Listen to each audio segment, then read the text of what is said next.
চিত্রনায়িকা বুবলি সেদিন ফেসবুকে স্ট্যাটাস দিয়ে জানিয়ে দিল যে ওর একটা কন্যা সন্তান হয়েছে এবং তার নাম শার্লিন খান। ছোট্ট কন্যা সন্তানের বাবা শাকিব খান। সেই পোস্টে শাকিব খানকে সে ট্যাগও দিয়েছে। ট্যাগ দিলে হয় কি, আপনি পেজকে দেন কিংবা আইডিকে দেন, সেটা একটা নোটিশ যায়, নোটিফিকেশনে একটা নোটিশ যায়।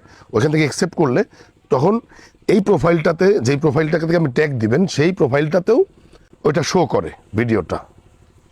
আর ওই নোটিশটা অ্যাকসেপ্ট করার মানে হইতেছে আপনাকে আমন্ত্রণ জানানো হয়েছে এই পোস্টটার সাথে একাত্মতা ঘোষণা করার।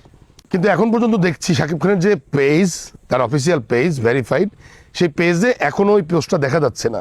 তার মানে হচ্ছে বুবলি যে দাবি করছে সেই দাবিটা আসলে এখনও শাকিব খান অ্যাকসেপ্ট করে নাই, এবং শাকিব খান এখন পর্যন্ত কোনো স্টেটমেন্ট এই বিষয়ে দেয় নাই। সে যে বাবা হয়েছে স্টেটমেন্ট দেয় নাই, এবং বুবলি যে তাকে আমন্ত্রণ জানাইছে ট্যাগটা অ্যাকসেপ্ট করার জন্যে, সেটা কিন্তু সে এখনো অ্যাকসেপ্ট করে নাই। তার মানে হচ্ছে বুবলির সাথে সে এগ্রিড না। এখান থেকেই বোঝা যায় এই যে সংকট তৈরি হয়েছে বাচ্চাকে নিয়ে, এই সংকট নিয়ে শাকিব খানের অনেক প্রবলেম তার ভেতরে আছে সাইকোলজিক্যালি, এবং সে কি করবে আসলে হয়তো এখনো বুঝে উঠতে পারছে না। এর আগে আমরা দেখেছি যে অপু বিশ্বাসের সাথে ঘটনার সময় শাকিব খান খুব কুইক রিয়াকশন দিয়ে দিয়েছে, এবং সেই কুইক রিয়াকশন দেওয়ার জন্য তাকে কিন্তু অনেক সমালোচিত হইতে হয়েছে। এরপরে বুবলির আরেকটা বাচ্চা হয়েছে, কিন্তু এইবার বুবলির দ্বিতীয় সন্তানের সময় পরিস্থিতিটা খুবই ঘোলাটে মনে হচ্ছে, খুবই দুঃখজনক টোটাল বিষয়টা। একটা নারী কতটা অসহায় হলে এরকম একটা পরিস্থিতিতে পড়ে সেটা ওই নারীই জানে।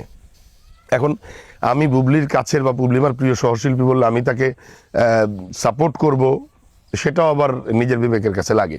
আমার কথা যে শাকিব খান এত কিছু তার সাথে করছে, তাহলে এত কিছু করে, এত স্ট্রাগল করে, এত যুদ্ধ করে সন্তান নেওয়ার দরকার কি, বা এমন একটা লোকের সাথে থাকারই বা দরকার কি?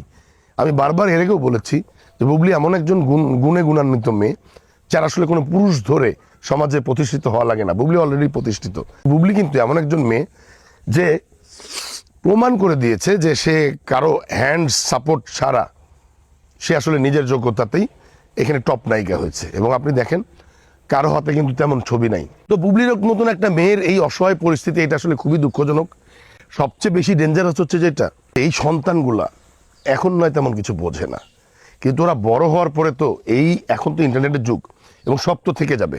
জাস্ট একটা ক্লিক করলেই তার বাবা মা কি করছে সমস্ত ইতিহাস কিন্তু এই বাচ্চারা জেনে যাবে।